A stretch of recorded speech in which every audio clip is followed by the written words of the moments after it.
Dios les bendiga. Esto es Enraizados, día 29. Los asuntos espirituales en la iglesia. Dones, ministerios y operaciones, primera parte. Respondamos a la pregunta, ¿qué son los dones del cristianismo, del cristiano, y cómo se desarrollan en la iglesia? Debemos iniciar diciendo que todo lo que los seres humanos somos, tenemos y sabemos es un don de Dios y tiene un propósito en el desarrollo del plan de la salvación de la humanidad. Antecedentes. Pongámonos de acuerdo con algunas de las verdades fundamentales que debemos entender sobre nuestro tema. En primer lugar, la dinámica de la iglesia del Señor. La Escritura dice, y Él mismo constituyó a unos apóstoles, a otros profetas, a otros evangelistas, a otros pastores y maestros, a fin de perfeccionar a los santos para la obra del ministerio, para la edificación del cuerpo de Cristo. Esto está en Efesios 4, 11 al 12. En estos versículos bíblicos se expresa sencilla y claramente la dinámica del trabajo de la iglesia del Señor Jesucristo. Digámoslo de la siguiente manera, zapatero a tu zapato. Que cada quien encuentre su tarea, ministerio especial para realizar una misión. Las actividades son tan diversas como personas hay en la congregación. Es necesario que cada uno descubra sus habilidades, su vocación o llamamiento y se ocupe de su ministerio. Querer hacer una lista de estas actividades, de estos ministerios o capacidades, es absurdo. Hay tantas como seres humanos, como cristianos en la iglesia. Otra cosa que decir al respecto de lo que este pasaje nos enseña, un cuerpo bien coordinado. Es importante coordinar el cuerpo de Cristo para darle agilidad, dinamismo y poder para realizar su tarea. Es decir, esas diversas habilidades, capacidades, ministerios que cada uno tiene deben coordinarse. Y me parece que también nos habla el pasaje de una higuera con higos. Estoy diciendo frases que tal vez nos ilustran la enseñanza. Una higuera con higos. ¿De qué estoy hablando? Al Señor no le gustan las higueras sin higos. Secó una porque no le dio higos. En el Evangelio nos lo cuenta.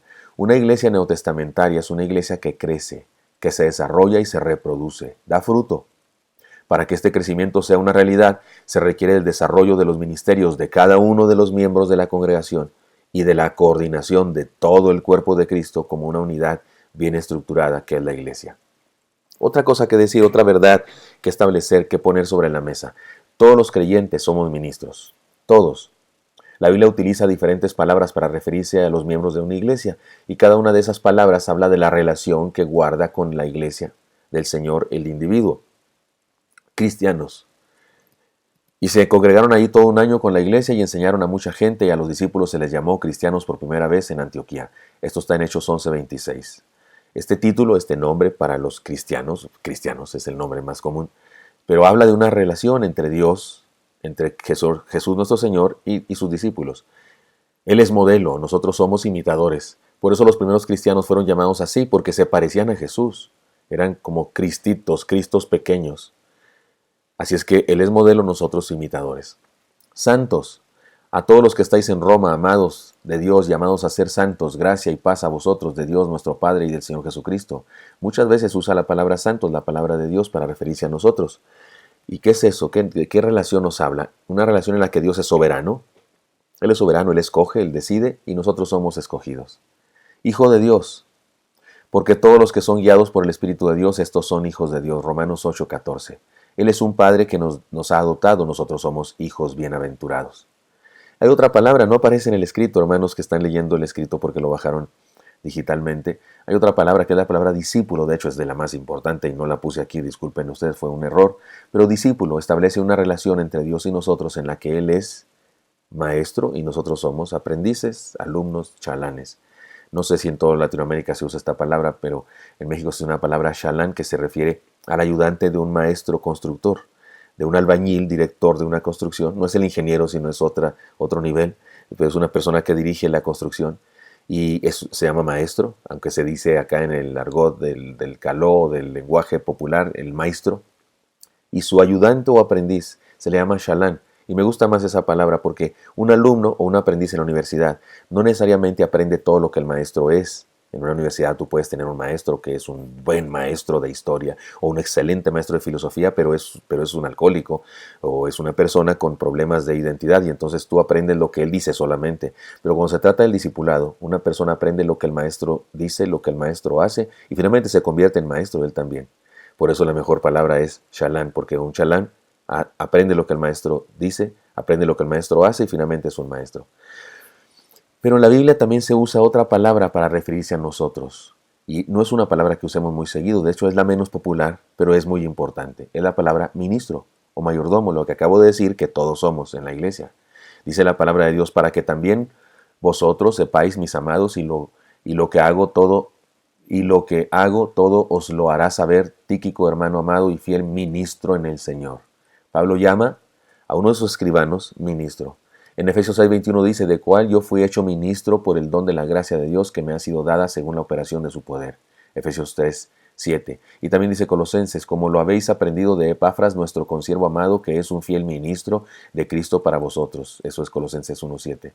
Si en verdad permanecéis fundados y firmes en la fe y sin moveros de la esperanza del Evangelio que habéis oído, el cual se predica en toda la creación, que está debajo del cielo, del cual yo, Pablo, fui hecho ministro, Colosenses 1:23, de la cual fui hecho ministro según la administración de Dios que me fue dada para con vosotros, para que anuncie cumplidamente la palabra de Dios, Colosenses 1:25. Todo lo que a mí se refiere os lo hará saber Tíquico, amado hermano y fiel, ministro y consiervo en el Señor, Colosenses 4:7. Si esto enseñas a los hermanos, serás buen ministro de Jesucristo, nutrido con las palabras de la fe y de la buena doctrina que has seguido. Esto es 1 Timoteo 4:6. El Señor es dueño de todo lo que somos, tenemos y sabemos. Esta palabra nos habla de una relación muy importante en la que nuestro Señor es dueño, como hemos dicho, porque es dueño de todo cuanto existe, y nosotros somos administradores. No sé cómo se dirá en otros lugares, pero en México hay una figura, que es una figura ilegal, por supuesto, que se llama prestanombres. Personas que se quieren enriquecer, en ocasiones políticos o otras personas que se quieren enriquecer más allá de lo permitido, y entonces se consiguen prestanombres, personas que dan su nombre y aparecen como dueños aunque no lo sean. Bueno, pues perdonen la comparación, pero somos algo así como prestanombres, porque la escritura de la casa de que yo habito dice mi nombre, dice que es mía. El carro que yo conduzco dice que es mío, pero la verdad es que no es mío, la casa no es mía, es de Dios, y el carro no es mío, es de Dios. Entonces soy un prestanombres, porque soy un administrador de las cosas que le pertenecen a Dios. El problema es que siempre usamos la palabra ministro para referirnos a los pastores de la iglesia, lo cual está bien porque ellos, los pastores, sí son ministros, pero cada creyente es un ministro. Desde el más chico hasta el más grande ha recibido de Dios gracia para compartir con los demás, y esto es lo que lo convierte en ministro. Cada uno según el don que ha recibido, ministrelo a los otros, como buenos administradores, y allí administradores es la palabra mayordomo, la palabra ministro, son sinónimos, y en la Biblia se pronuncia para referirse a un creyente que ha recibido a Cristo y la gracia que conlleva. Todos los ministerios de la iglesia se coordinan en el ejercicio de los dones que Dios les ha dado. Esta es la otra verdad que hay que poner sobre la mesa. Repito, todos los miembros de la iglesia se coordinan en el ejercicio de los dones que Dios les ha dado. Hay una gran diferencia entre lo que es una organización y un organismo, y la iglesia es un organismo. En una organización las cosas están ordenadas por diferentes parámetros, puede ser por tamaños, antigüedad, color, etc., como un edificio, un cuadro plástico, un escritorio, etc. Por ejemplo, usted puede agarrar unos vasos, unos rojos, unos azules, unos amarillos, y le dice a su niño, por favor, organízalos por colores, y pues los organiza por colores, pero los vasos no tienen relación ni siquiera con los de su mismo color, salvo que son del mismo color, pero no pasa nada. Si están juntos o separados, no hay una relación viva, es una relación solamente de color. Pero en un organismo, los diferentes elementos tienen vida y se entrelazan entre sí en una forma dinámica y poderosa. El orden puede ser causado por los parámetros de una organización, el orden no está causado por los parámetros de una organización, sino por los propósitos del organismo. En un cuerpo humano, por ejemplo, no están todos los dedos índices en el mismo lado, no, hay uno en la mano derecha y otro en la mano izquierda. No están puestos por tamaños los dedos, no están puestos por función, porque es un organismo. El mejor ejemplo de un organismo entonces es el cuerpo del ser humano. Todas las partes de nuestro cuerpo están puestas en el lugar preciso y realizan una tarea específica en la que cada miembro depende de los demás y los demás dependen de él. La iglesia es un cuerpo con vida. Leamos la descripción de la palabra de esta verdad. Cada uno según el don que ha recibido ministrelo a los otros como buenos administradores de la multiforme gracia de Dios. 1 Pedro 4:10 lo mencioné hace rato, pero aquí va. Otro pasaje de la Escritura, y él mismo constituyó a unos apóstoles, a otros profetas, a otros evangelistas, a otros pastores y maestros, a fin de perfeccionar a los santos para la obra del ministerio y para la edificación del cuerpo de Cristo, hasta que todos lleguemos a la unidad de la fe y del conocimiento del Hijo de Dios, a un varón perfecto a la medida de la estatura de la plenitud de Cristo. para que ya no seamos niños fluctuantes llevados por doquiera de todo viento de doctrina, por estratagema de hombres que para engañar emplean con astucia las artimañas del error, sino que siguiendo la verdad en amor, crezcamos en todo en aquel que es la cabeza, esto es Cristo, de quien todo el cuerpo bien concertado y unido entre sí por todas las coyunturas que se ayudan mutuamente, según la actividad propia de cada miembro, recibe su crecimiento para ir edificándose en amor. Esto está en Efesios 4, 11 al 16. La cosa es clara. Este pasaje nos dice que cada miembro de la iglesia ha recibido un don que debe poner al servicio de los demás. Se trata de habilidades o capacidades para servir, no para presumir, ni para usar como medio de manipulación, sino para servir. Además dice que en el ejercicio de los dones se da el contexto de la iglesia. O sí, los dones son otorgados para el buen funcionamiento y coordinación del cuerpo de Cristo y no para el uso personal. Así es que el buen funcionamiento de estas habilidades que todos los creyentes tenemos, el buen funcionamiento es lo que da la cohesión, es lo que da la unidad, que funcionamos como los engranes, aunque eso sería una organización, ¿no es cierto? Pero como los engranes de un motor, o bien, como el ejemplo más perfecto, como las partes de un cuerpo. En un cuerpo el corazón bombea sangre para diferentes partes del organismo, pero no la bombea, sino se purifica primero en otros órganos como riñones, hígado, perdón, doctor, es mi ignorancia. Es decir, cada parte del cuerpo humano, cada órgano, cumple una función con relación a los demás. Una sola parte del cuerpo humano solita se pudre, se muere, no existe, se acaba, pero junta con lo demás, en interacción con lo demás, es que tiene vida. Esto nos lleva a una tremenda verdad. El ejercicio del ministerio de los miembros depende del crecimiento y desarrollo de la iglesia. Por todo ello, podemos hacer las siguientes declaraciones de fe. La iglesia está formada por muchos miembros. Cada uno ha recibido dones y debe ministrarlos en la iglesia. 1 Corintios 12:14 dice, además, el cuerpo no es un solo miembro, sino muchos. Otra declaración, la Biblia usa el concepto don, porque acabo de decir en esta declaración que la iglesia está formada por miembros que tienen dones. Entonces tengo que decir esto, la Biblia usa el concepto don para referirse a todo aquello que Dios nos ha dado, todo lo cual es un instrumento para desarrollar un ministerio en la iglesia. Cometemos un grave error al usar la palabra don para referirnos exclusivamente a manifestaciones sobrenaturales.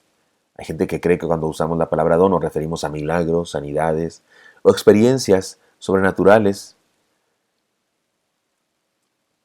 o experiencias como las lenguas o interpretación de lenguas. También es un error considerar como don solamente a las actividades de liderazgo como enseñanza, predicación. En los siguientes versículos podemos encontrar una gran variedad de conceptos que la palabra don nos describe. Necesito, hermanos, compartirles y necesito guiarles en muchos textos que voy a leer ahora para demostrar una cosa. La palabra de Dios, la Biblia, utiliza la palabra don para muchas y diversas cosas, que en resumen es lo que Dios nos ha dado. Por ejemplo, se usa la palabra don para referirse a un ministerio o un nombramiento. Les leo, y yo he dado en don los levitas a Aarón y a su hijo de entre los hijos de Israel para que ejerzan el ministerio de los hijos de Israel en el tabernáculo de reunión y reconcilien a los hijos de Israel para que no haya plaga en los hijos de Israel al acercarse los hijos de Israel al santuario. Esto está en Números 8:19 y aquí queda clarísimo que a lo que se llama don es al ministerio sacerdotal, al nombramiento de ser sacerdotes. Porque he aquí yo he tomado a vuestros hermanos los levitas de entre los hijos de Israel, dados a vosotros en don de Jehová, para que sirvan en el ministerio del tabernáculo de reunión. Mas tú y tus hijos contigo guardaréis vuestro sacerdocio en todo lo relacionado con el altar y del velo adentro y ministraréis. Yo os he dado en don el servicio de vuestro sacerdocio, y el extraño que se acerque morirá. Números 18, 6 al 7. Es interesante, pero se usa la palabra don en realidad para dos sentidos diferentes. O sea, los levitas como sacerdotes son un don para el pueblo, o sea, un regalo de Dios para el pueblo. Pero además el ministerio sacerdotal es para los levitas un don que Dios les dio. Entonces la palabra don se usa en este pasaje para referirse a un nombramiento, a un título, a un ministerio. También se usa la palabra don para referirse a algo material, un asunto material, agua, fuentes de agua. Miren lo que dice Josué 15:19. Y ella respondió, concédeme un don, puesto que me has dado tierra del Negev, dame también fuentes de aguas. Él entonces le dio las fuentes de arriba y las de abajo. ¿Qué está pidiendo esta persona a Josué? Pozos de agua. Y usa la palabra don. Ahora, sí son un don, porque es algo que Josué les permitió tener de parte de Dios. Así es que es don de Dios a través de Josué. Sí, la palabra don se usa para referirse a todo lo que Dios nos da. En tercer lugar, también se usa la palabra don para referirse a una ofrenda material de los hombres a Dios. Dice así Salmo 141:2. Suba mi oración delante de ti como el incienso, el don de mis manos como la ofrenda de la tarde. ¿A qué llama aquí el salmista don? A su ofrenda, a ese holocausto que está haciendo, y le dice que es su don del ser humano a Dios. Así que la palabra don también se refiere a eso, a una ofrenda. También se usa la palabra don para referirse a una dádiva de un hombre a otro hombre. Aquí se usó como una ofrenda material de los hombres a Dios. Suba mi oración delante de ti y el don de mis manos como ofrenda. Pero también se usa la palabra don para referirse a una dádiva de un hombre a otro hombre. La dádiva en secreto calma el furor y el don en el seno la fuerte ira. Es interesante este proverbio, ¿no? Proverbio 21:14. La dádiva en el secreto calma el furor. Perdón, pero incluso está hablando del soborno, cuando una persona le da a otra persona un dinero para que se calme. Y el don del seno, la fuerte ira. Así es que también se usa la palabra don, independientemente de lo turbio que pueda ser esto, pero el uso de la palabra don se usa para referirse a una dádiva que una persona le da a otra persona. 5. Un asunto cotidiano y natural que Dios nos permite. También se usa la palabra don para referirse a eso. Por ejemplo, Eclesiastés 3:13 dice, y también que es don de Dios que todo hombre coma y beba y goce del bien de toda su labor. Miren nomás lo que está diciendo, que es un don de Dios que seamos felices, que comamos, que nos echemos unos tacos al pastor o que nos comamos una torta española. Dice que es un don de Dios que comamos y seamos felices. Otro texto, asimismo, a todo hombre a quien Dios da riqueza y bienes y le da también facultad para que coma de ellas y tome su parte y goce de su trabajo, esto es don de Dios. Otra vez, un asunto cotidiano, pero que nos hace felices, es don de Dios, Eclesiastés 5:19. En sexto lugar, se usa la palabra don para referirse a algo muy especial de Dios. Algo muy especial de Dios para nosotros los hombres. Está escrito mal, dice aquí algo muy especial de Dios, de parte de Dios. En realidad es algo muy especial de Dios para los hombres. Respondió Jesús y le dijo, si conocieras el don de Dios, ¿y quién es el que te dice, dame de beber? Tú le pedirías y él te daría agua viva. Jesús está hablando de don en sentido de agua viva, su bendición. Creo que está hablando de salvación, de gracia. 7. Una alusión directa al Espíritu Santo. Se usa la palabra don para referirse directamente al Espíritu Santo. Pedro le dijo, arrepentíos y bautícese cada uno de vosotros en el nombre de Jesucristo para perdón de pecados y recibiréis el don del Espíritu Santo. Hechos 2:38. Entonces Pedro le dijo, tu dinero perezca contigo porque has pensado que el don de Dios se obtiene con dinero. Hechos 8:20. Y los fieles de la circuncisión que habían venido con Pedro se quedaron atónitos de que también sobre los gentiles se derramase el don del Espíritu Santo. Hechos 10:45. Si Dios pues les concedió también el mismo don que a nosotros que hemos creído en el Señor Jesucristo, ¿quién era yo que pudiese estorbar a Dios? Hechos 11:17. Incluso usa la palabra don para referirse a una bendición que tiene que ver con conocimiento, madurez, enseñanza, etc. Miren cómo dice Romanos 1:11, porque deseo veros para comunicarlos algún don espiritual, a fin de que seáis confirmados. Pedro está hablando de compartirles enseñanza, bendición, un punto de vista determinado de la palabra de Dios que no habían entendido, y le llama don espiritual. Deseo comunicaros un don espiritual, una bendición espiritual, un regalo espiritual, de eso está hablando. Insisto, tengamos cuidado de no cometer el grave error que cometen algunos con una actitud simplista de interpretación, de pensar que cada vez que aparece la palabra don espiritual se refiere a lenguas, milagros, sanidades. No, se refiere a un regalo espiritual, porque don quiere decir regalo. Así que cuando usted escucha un sermón y recibe enseñanza, es un don espiritual que recibió de Dios, porque recibió una enseñanza espiritual. 9. Se usa la palabra don para referirse a una alusión directa a la salvación. Pero el don no fue como la transgresión, porque si por la transgresión de aquel uno murieron los muchos, abundaron mucho más para los muchos la gracia y el don de Dios por la gracia de un hombre Jesucristo, y con el don no sucede como en el caso de aquel uno que pecó, porque ciertamente el juicio vino a causa de un solo pecado para condenación, pero el don vino a causa de muchas transgresiones para justificación, pues si por la transgresión de uno solo reinó la muerte, mucho más reinará en vida por uno solo, Jesucristo, los que reciben la abundancia de la gracia y el don de la justicia. Es una alusión directa a la salvación. La salvación es un don. Y no es hacer milagros, no es hablar en lenguas, es un regalo de salvación, de estar inscrito en el libro de la vida. Esto está en Romanos 5, 15 al 17. 10. Todo lo que hay en la vida cristiana es un don. Mire cómo dice 1 Corintios 1, 7. De tal manera que nada os falta en ningún don, esperando la manifestación de nuestro Señor Jesucristo. Nada os falta. Entonces, ¿qué es un don? Todo lo que tenemos. Porque nada nos falta y todo lo que tenemos entonces es eso, regalo de Dios. 11. Algo muy especial, distinto y único para cada quien. También se usa la palabra don para referirse a eso, algo muy particular para cada quien. Quisiera más bien que todos los hombres fueran como yo, pero cada uno tiene su propio don de Dios. Unos a la verdad de un modo y otros de otro. Pablo está hablando aquí del celibato y de unos pueden tener uno y pueden tener ese don, otros no. Y dice, el asunto está en que usa la palabra aquí don, 1 Corintios 7:7, para referirse a un regalo especial para cada uno. 12. Se refiere también a una capacidad para hacer algo. Pero si no tiene don de continencia, cásese, pues mejor es casarse que estarse quemando. 1 Corintios 7:9. Es decir, una capacidad para hacer algo, en este caso soportar la soltería, o estar tranquilo con la soltería. 13. Se trata también la palabra don de una bendición en respuesta a la oración. Mire cómo dice 2 Corintios 1:11. Cooperando también vosotros a favor nuestro con la oración, para que por muchas personas sean dadas gracias a favor nuestro por el don concedido a nosotros por medio de muchos. Así que también tiene que ver con una respuesta a la oración. 14. Una alusión a la gracia de Dios. Gracias a Dios por su don inefable.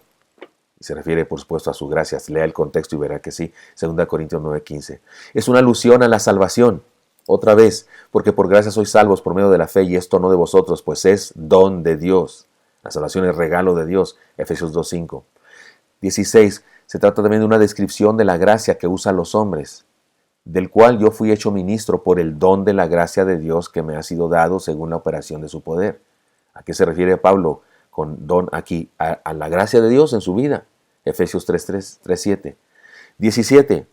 Se usa la palabra don para referirse a una bendición diferente para cada creyente de acuerdo a Cristo, pero a cada uno de nosotros fue dada la gracia conforme a la medida del don de Cristo. Efesios 4:7.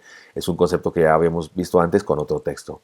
18. Un ministerio o cargo para trabajar en la obra, como el primero. No descuides el don que hay en ti, que te fue dado mediante la profecía con la imposición de las manos del presbiterio. Algunas personas creen que cuando pasó esto, impusieron las manos al hermano y que oraron y que vino profecía. Lo que significa profecía, predicación, declaración. Lo que pasó aquí es que ordenaron al hermano como pastor, y al ordenarlo le impusieron las manos. ¿Y qué es lo que recibió? Un cargo, pastorado, el pastorado. 1 Timoteo 4:4. El problema es que algunos siempre interpretan esto espiritualoidemente. No pueden ver la palabra don, no pueden ver la palabra profecía sin pensar en vaticinio y sin pensar en cosas sobrenaturales. Aquí está hablando de algo absolutamente natural. Se oró por una persona para ordenarlo al ministerio y se dijo la palabra, se le declaró pastor y se le impusieron las manos y recibió el don de ser pastor, de ser reconocido como pastor, de ser autorizado para ministrar. 19. Una solicitud de oración contestada. Por lo cual te aconsejo que avives el fuego del don de Dios que está en ti por la imposición de mis manos. 2 Timoteo 1:6.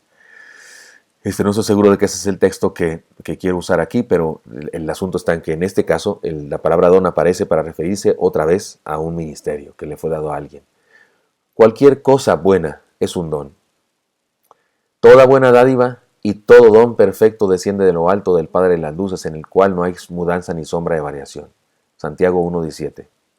¿Qué tiene usted, hermano, que no se lo haya dado Dios? ¿Qué cosa buena tiene que no se le haya dado Dios? Y usted dice, no, todo lo que tengo me lo ha dado Dios, entonces todo eso que tiene usted se llama don.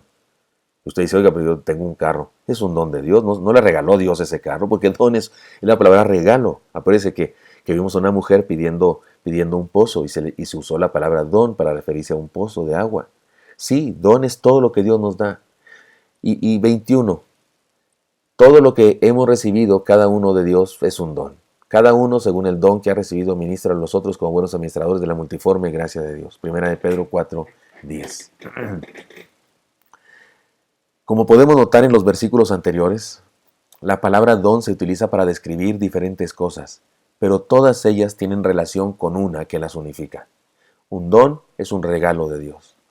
Un don es algo que solo tenemos por la gracia de Dios, y en este concepto caben muchísimas cosas. De hecho, no es posible tener nada bueno que no venga de Dios. La vida, el aire, la vista, el sol, la carrera, una canasta, la carrera me refiero a carrera universitaria, una canasta, una casa, perdón, y una canasta. Se nota que ya de madrugada y estoy casi dormido, ¿no? El aire, la vista, el sol, la carrera, una casa, la familia, el amor, una amistad, un ministerio que desarrollamos en la iglesia, etc. Es don de Dios. En el concepto don caben muchísimas cosas. Queda claro que no solo se trata de habilidades, sino de posibilidades y hasta de objetos materiales. Don es todo aquello que Dios nos dio y lo puede usar en su obra. Una vez dicho esto, vayamos a otra declaración. Todo cristiano debe usar aquello que ha recibido de Dios para servir en la obra de Dios en su iglesia, es decir. Reflexionemos en lo que enseña 1 de Pedro 4:10. Cada uno, según el don que ha recibido, ministra a los otros como buenos administradores de la multiforme gracia de Dios. Desglosemos esto. Cada uno, es decir, todos, cualquiera, sin excepción. Según el don que ha recibido, es decir, todo lo que tiene, lo que sabe y lo que es. Pedro no define lo que quiere decir con don, porque seguramente se refiere a todo. Para él, don se refiere a todo lo que has recibido. Ministrelo a otros, es decir, distribúyalo, aplíquelo, trabájelo, administrelo, dosifíquelo, délo, compártalo, deje que otros reciban sus beneficios. Como buenos administradores, es decir, conscientes de que nada de lo que tenemos es nuestro. Somos administradores, Dios es el dueño. De la multiforme gracia de Dios, es decir, de acuerdo a las miles de formas que tienen los regalos o dones de Dios, es decir, que Dios nos bendice con dádivas de muy diversas características y formas. Podemos decir entonces que Dios nos ha dado muchas cosas materiales, intelectuales, de relaciones, del físico, sociales, laborales, espirituales, etc. Y todo ello es útil en su obra. No tenemos que buscar el parecido de nuestras habilidades con las de otro o encontrarlas necesariamente en la Escritura. Si Dios me lo dio, seguramente es útil en su reino. Otra declaración. De acuerdo con la Biblia, todo lo que tenemos, incluyendo los talentos, son un don que debemos poner al servicio de Dios y dar fruto. Miren, talento, les explico. Talento es una palabra que en la Biblia tiene un único uso. Se refiere a una medida de valor económico. En la Biblia, talento no es una moneda. Servía para medir el peso del oro o el valor de una determinada cantidad de dinero. No era una moneda, hubiera sido grandísima moneda, porque el valor de un talento es 6,000 denarios. El salario mínimo de un obrero en un día era un denario y 6,000 denarios era un talento. Eso es mucho dinero. No puede usted tener una moneda de ese tamaño. Por otro lado, en la parábola de los talentos, ¿se acuerdan ustedes? Porque en el reino de los cielos es como un hombre que yéndose lejos llamó a sus siervos y les entregó sus bienes. A uno dio 5 talentos, a otro 2, a otro 1. ¿Se acuerdan de la parábola? Y el que tenía 5 lo multiplicó y el que tenía 2 lo multiplicó, pero el que tenía 1 dice, lo escondí porque supe que tú eras un Dios severo que recoges donde no sembraste y no sé qué tanto dice. Y el padre de familia, el hombre que le dio los talentos, lo regaña, lo exhorta, le quita su talento.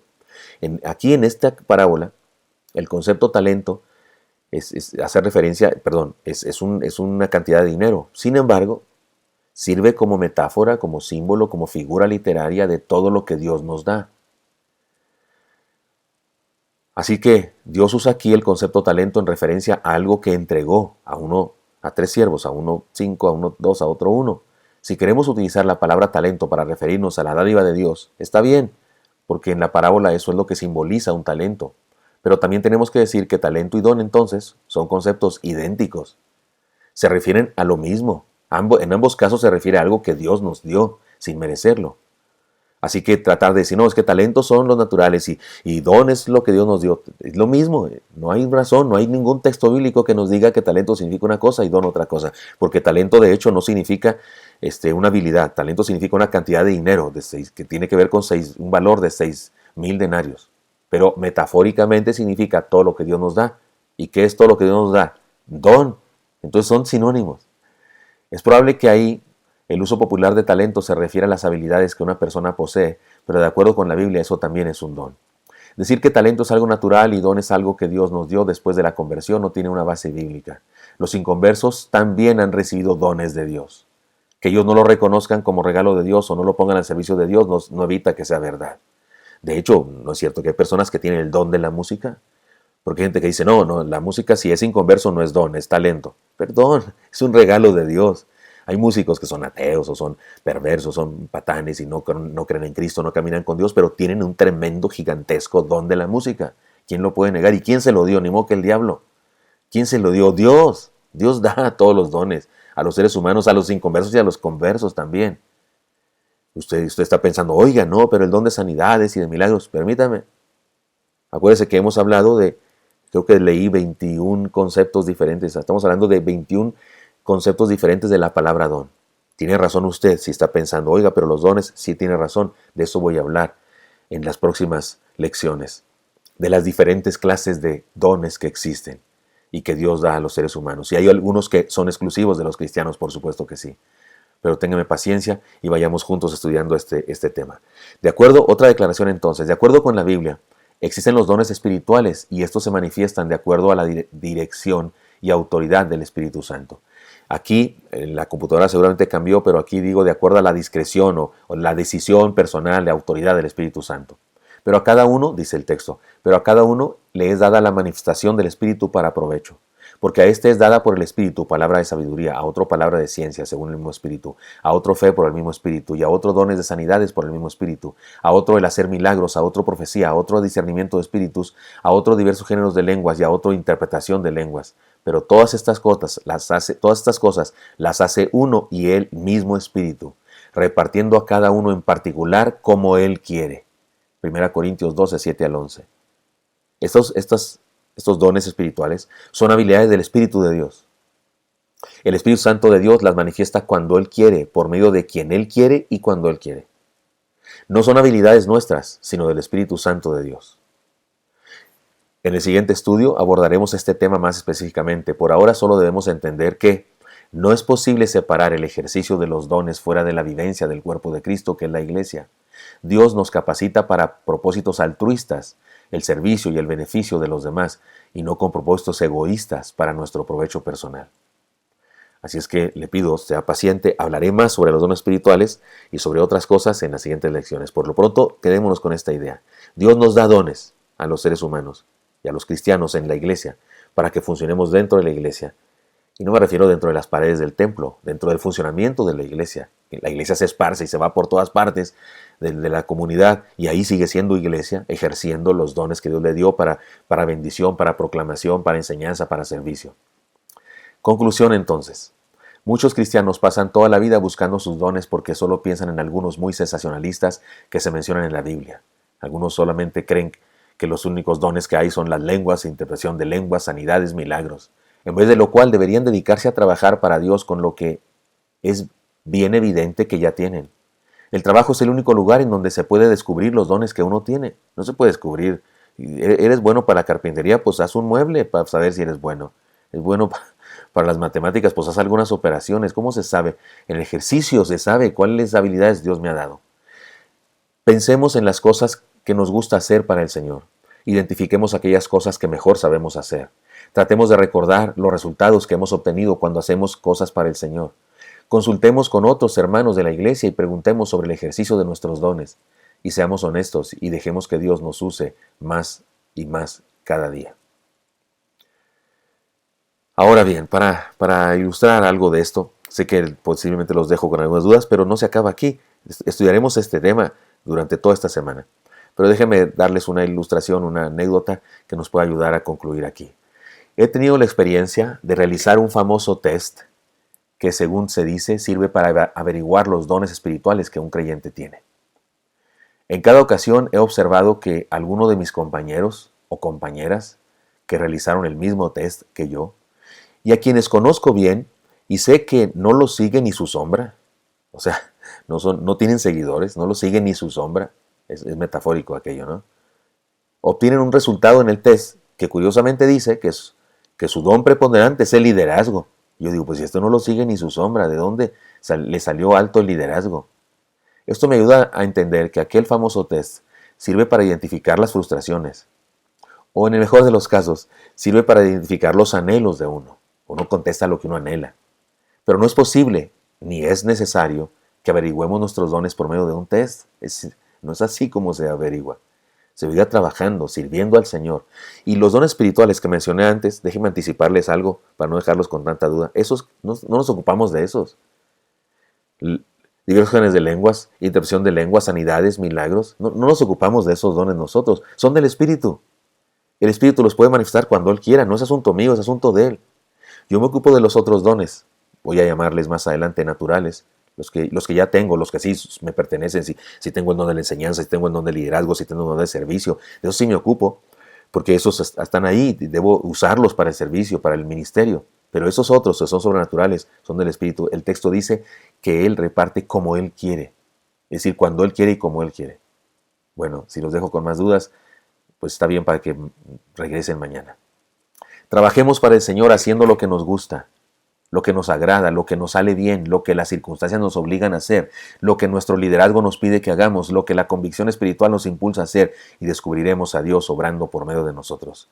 Y si a alguno le molestó un poquito que dije, hagamos lo que nos gusta, lo que nos agrada, y ustedes dicen, oiga, no, porque eso es egoísmo, la Biblia dice que Dios es el que produce en nosotros, así el querer como el hacer por su buena voluntad. Si tenemos al Espíritu Santo de Dios en nosotros, entonces Él produce el querer como el hacer. Así es que sí, si el Espíritu está en nosotros, hagamos lo que nos impulsa a hacer, que es eso que quiero hacer, que es eso que me agrada hacer, que es eso que anhelo hacer, porque el Espíritu Santo pone en mí el querer como el hacer. Y en el camino, en el desarrollo del ministerio, descubriremos exactamente aquellos dones que Dios ha puesto en nosotros para servirle en el reino. Muy bien, esto es Enraizados y es la lección número 29. Los espero mañana para seguir adelante con los asuntos espirituales en la iglesia. Hasta pronto, hasta mañana.